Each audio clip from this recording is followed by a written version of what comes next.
Bonjour, je me présente, je m'appelle Florent Daviotte, donc je suis aide-soignant, écrivain et aussi une personne atteinte de schizophrénie. Alors j'en entends déjà certains dire que c'est compliqué de faire tout ça. Eh bien c'est comme ce que je disais dans une précédente vidéo, c'est justement pour ça que je fais ces témoignages, c'est pour montrer qu'on peut justement être écrivain, être dans la vie active et aussi avoir cette maladie qui est la schizophrénie. Donc moi j'essaie d'apporter un message d'espoir.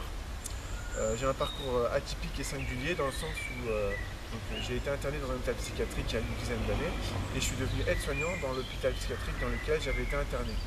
Donc c'est vrai que c'est pas forcément commun et c'est justement pour ça que j'interviens dans les vidéos. Je vais vous raconter mon parcours. Donc à l'adolescence, à l'âge de 13 ans, j'ai commencé à faire mes premières bouffées délirantes, sachant que la première, je monte dans un bus pour aller au collège et là je vois une fille à franges au fond du bus qui parle avec son copain. Donc jusque là c'est normal, sauf que moi dans ma tête j'interprète les regards et les sourires qui s'échangent comme s'il disait des choses malencontreuses à mon sujet, du genre quel con ce type, regarde-le, il a l'air vraiment trop bête. Donc je prends peur, je m'installe au premier rang du bus, je monte dans le bus, je m'installe au premier rang du bus, sauf que le problème c'est qu'après le délire va plus loin et je crois que toutes les personnes du bus parlent contre moi, donc je commence à prendre peur.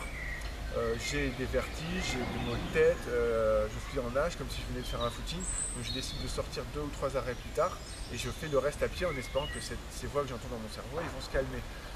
Ça finit par se calmer au bout de quelques instants et c'est vraiment un moment de frayeur, je souhaite ça à personne. La deuxième crise de bouffée délirante que j'ai fait, j'étais dans le métro à Rennes, il y avait un homme costaud en costard noir et je croyais que c'était un agent secret qui me pistait, donc c'est vrai que ça paraît drôle comme ça, mais quand on est dedans, c'est beaucoup moins drôle. Donc du coup ce que je faisais c'est que je sortais de la station de métro et je revenais voir s'il était toujours là et s'il manque de bol il y avait une personne qui était encore en costard noir même si elle ne lui ressemblait pas, on est tellement dans son délire qu'on pense que c'est elle en fait et ça devient un cercle vicieux en fait.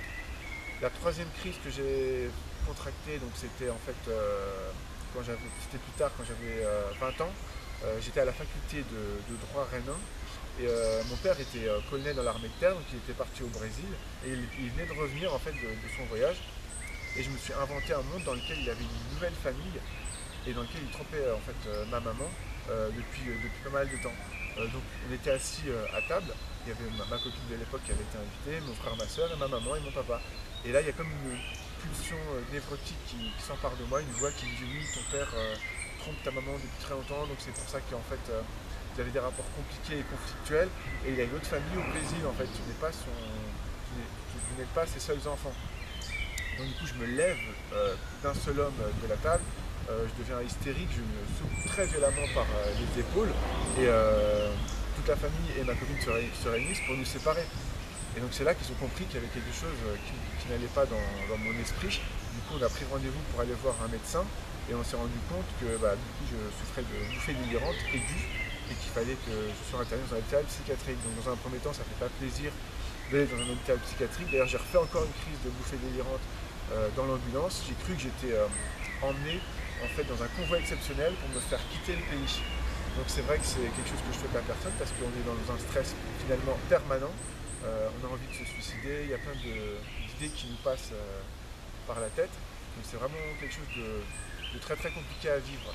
Une fois que je suis arrivé là-bas, une fois que je suis arrivé à l'hôpital, en fait, ce qui s'est passé, c'est que j'ai pris le téléphone portable, je l'ai balancé par terre, je l'ai explosé en pensant que j'étais sur table d'écoute. Donc forcément, ça fait jamais plaisir. Et après, dans l'hôpital psychiatrique, j'ai commencé à pouvoir sortir au bout de quelques jours. Donc du coup, ce qui s'est passé, c'est que j'ai écrit les prémices de l'introduction de mon livre Obscure Clarté une fois que je suis sorti dans le parc. Donc ça a vraiment été quelque chose de révélateur pour moi, sortir dans un parc, parce que tout simplement, comme j'étais enfermé, moi j'avais besoin de retrouver un peu de liberté, de retrouver de la lumière, et ça m'a fait un bien fou.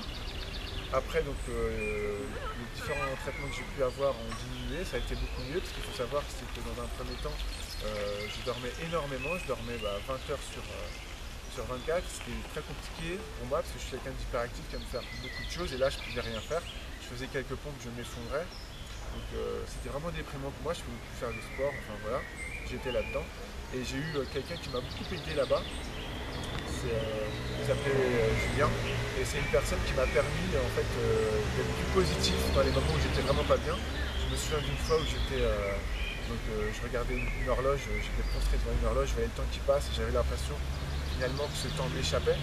Et il est venu vers moi et il m'a dit, bah, tu vois Florent, il faut que tu réagisses de façon constructive et pas que tu regardes l'horloge en te disant que le temps va forcément t'échapper et que tu vas rien pouvoir faire de ta vie. Au contraire, tu peux faire des choses, mais il faut que tu arrives à juguler tout ça, il faut que tu prennes un traitement de façon régulière et quand tu sortiras, bah, peut-être que tu verras la vie différemment.